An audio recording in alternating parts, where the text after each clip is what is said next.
किधर से लाते हो? हम लोग तो ऐसे ही मतलब लेके आ जाते थे यही पूरा कस्टमर वाले पैसा देना पड़ता है आपको कितना? 5 लेके और कितना क्या पर डे आपको देना पड़ता है? पर डे तो फैमिली के हिसाब से 8-10 तो लगते हैं। मतलब आपका रोज का 50 रुपये आता है। 40 से 8 रुपये रेट पानी देते थे, 40 रुपये से मतलब दिया तो ठीक है, उसके बाद 40 रुपये पूरा 5 रुपये। पानी भरते समय कुछ प्रॉब्लम होती है, शाम को जाना वगैरह?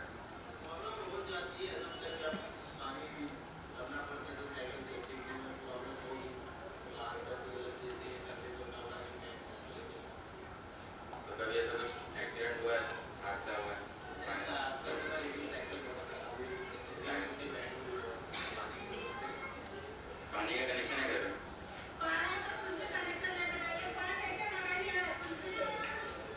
तो पानी कहाँ से लाते हैं? पीला पानी इस्तेमाल करते हैं?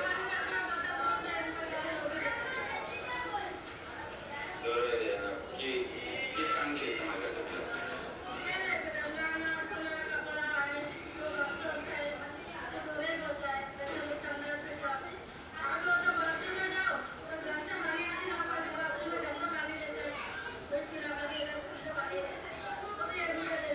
तो क्या लगता है किस वजह से पानी नहीं आ रहा?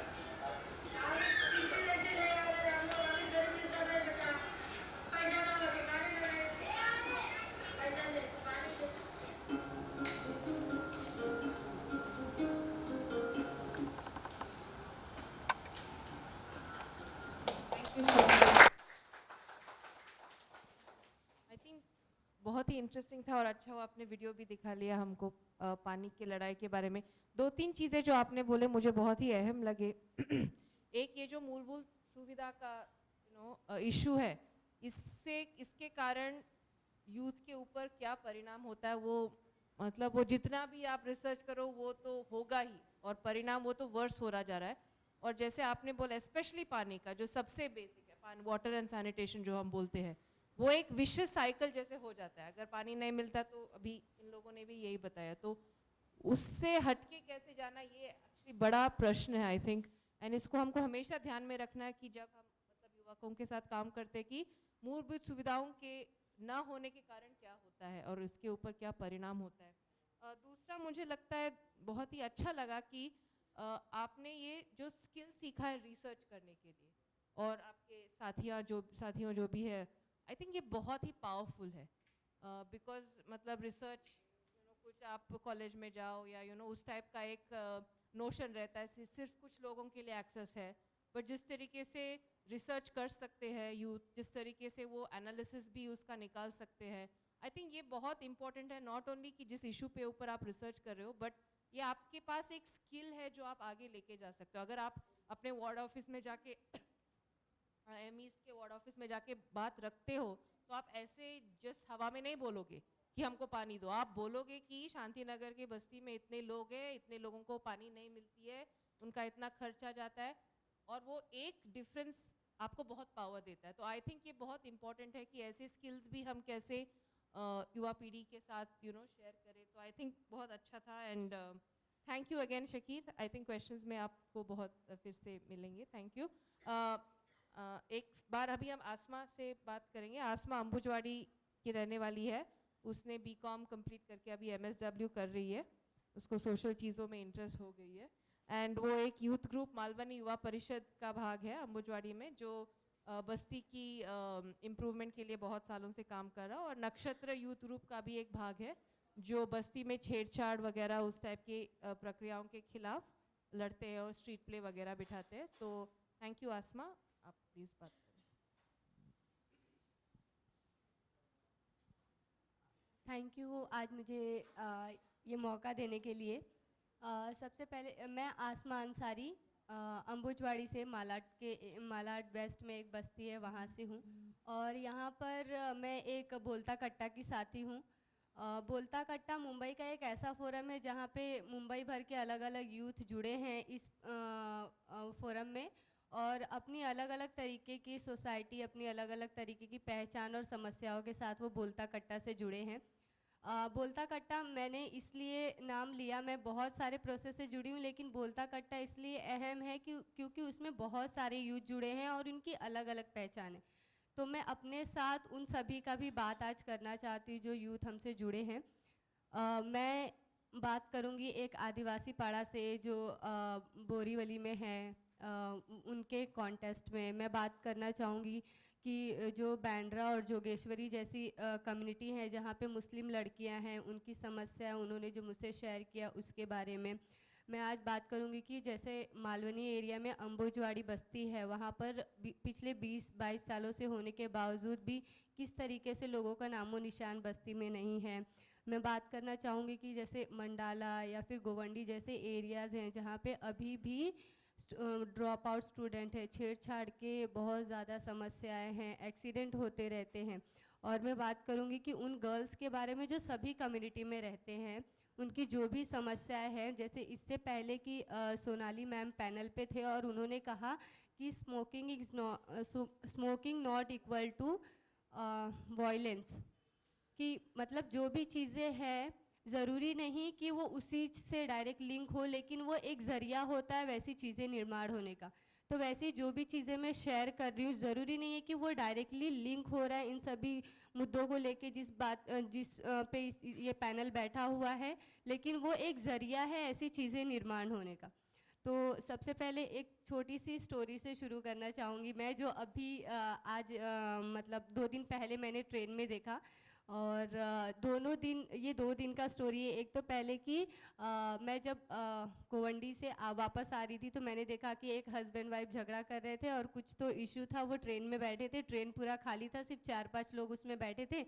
और वो हस्बैंड बोल रहा था कि घर वापस चलो, ऐसे ही झगड़े होते रहते हैं। और फिर उसने जस्ट सिर्फ बोला कि मुझे घर वापस नहीं जाना है, और उसने 2-4 चपेट लगा दिया और वो लड़की बैठ के रोने लगी। ज़्यादा एज भी नहीं होगा, 20 से 23 साल के अंदर में वो थी। और जो उसका हस्बैंड भी था 23 से 25 साल की उम्र में होगा। तो जब उसने मना किया और उसके हस्बैंड ने रिएक्ट किया, तब हम बोलते हैं कि मतलब वहाँ पे हमारे राइट्स कहाँ हैं, कि वो ना बोल रही है फिर भी आप ज़बरदस्ती कर रहे हो, मार पीट रहे हो। तो वहाँ पे जो चाइल्डहुड का रहता है ना कि हाँ मेरे ये कुछ तो आशा है, वो वहाँ पे ख़त्म हो जाती है। दूसरी बात कि दूसरा जो ट्रेन का स्टोरी है वो ऐसा है कि कुछ 4-5 महिलाएं थी विरार वाली ट्रेन में, और वो चर्चगेट जा रही थी और उनका 5 लोगों का ग्रुप था और वो इस मुद्दे को लेके बात करी थी। एक ही बिल्डिंग में वो थी, और जैसे कि हम 5 बैठे हैं तो इनके बच्चे को इनसे प्रॉब्लम है और इनके बच्चे को इनसे प्रॉब्लम है। वो बच्चों को प्रॉब्लम नहीं है, मम्मी को प्रॉब्लम है कि आपकी बेटी मेरे घर आती है तो वो अलग माहौल तैयार होता है, और मेरा बेटा आपके घर जाता है तो वो अलग माहौल तैयार होता है। तो मैंने मेरी बेटी को मना कर दिया कि तुम छोटे कपड़े मत पहनो, और जब तक मैं घर पे नहीं रहती हूँ ना तब तक तुम आया मत करो मेरे घर पे। तो जब ऐसी चीज़ें मम्मी डिस्कशन करने लगे, मतलब मेरी लाइफ है और मेरी लाइफ पे चाहे मम्मी हो या कोई भी हो, मतलब उनकी रिस्पॉन्सिबिलिटी बनती है। लेकिन जब कोई रोक लगाता है ना तो फिर वहाँ पे मेरा चाइल्डहुड का क्वेश्चन आता है कि फिर कहाँ गई मेरी आज़ादी। तो आज के टॉपिक को इसी मुद्दे से लेके थोड़ा सा बात करेंगे कि अलग अलग एरियाज़ है, जैसे कि नेशनल पार्क में हम लोग बहुत बार गए होंगे, आदिवासी पाड़ा है वहाँ पे बहुत सारे। नेशनल पार्क हमने पूरा घूमा है, लेकिन आदिवासी पाड़ा तक कितने लोग यहाँ पे गए हैं क्या नेशनल पार्क के अंदर? वहाँ से एक फ्रेंड का हाथ ऊपर आ रहा है, 2 लोग गए हैं, 3-4 और कोई? ठीक है, 5-6-7। तो आदिवासी पाड़ा में बहुत लोग गए हैं, लेकिन इतने जितने हम लोग बैठे हैं यहाँ से नेशनल पार्क में कितने लोग गए हैं? बहुत लोग गए हैं, ठीक है, मतलब 6 लोगों से तो ज़्यादा लोग गए हैं।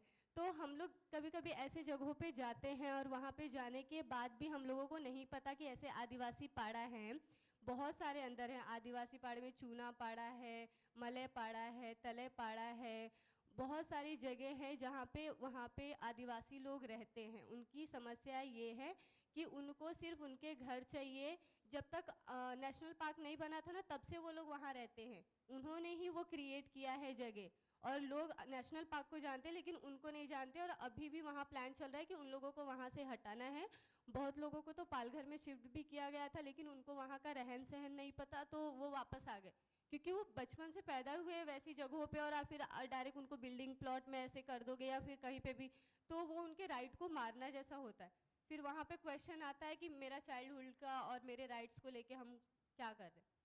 और वहाँ का ऐसा सिचुएशन है कि मतलब आदिवासी पाड़ा है, नेशनल पार्क जंगल जैसी जगह है, तो वहाँ पे जानवर घूमते रहते, तो 5-6 बजे के बाद कोई बाहर नहीं निकलता। मोस्टली जो स्टार्टिंग एरिया में जो पाड़ा है वहाँ पे चोरी के लाइट और पानी है, लेकिन जो 2-2 घंटा अंदर तक है जहाँ पे गाड़ियाँ लेके ट्रैवल करना पड़ता है, वहाँ की लड़कियाँ तो बाहर ही नहीं निकलती। फॉरेस्ट डिपार्टमेंट के कुछ लोग हैं जो हर एरिया से 2-3 लोगों को जॉब दे दिया है और बाकी उसके अलावा किसी के बारे में कोई नहीं सोचता। दूसरा एरिया है अम्बोजवाड़ी, जो मैंने कहा कि पिछले 20 से 23 सालों से जुड़ा है। वोटिंग टाइम पे ये एक ऐसी बस्ती है जहाँ पे अलग अलग रिलीजियस के लोग रहते हैं। यहाँ पे पारधी समाज है, मुस्लिम समाज है, SC ST समाज है, हिंदू समाज है, ये अलग अलग है। और आज भी इस एरिया में अगर एक चोरी होता है तो सबसे पहले पारधी समाज को उठाया जाता है, क्योंकि वो उनके लिए एक सिंबल बन गया है कि हाँ चोरी होती है तो यही करते हैं। पारधी समाज में आज भी बच्चे रैप कीपर हैं, वो बचपन में ही सामान बेचने लगते हैं। ऐसी अम्बोजवाड़ी बस्ती। और वोटिंग के टाइम पे वो पूरे सभी जगहों का वोटिंग होता है। लोग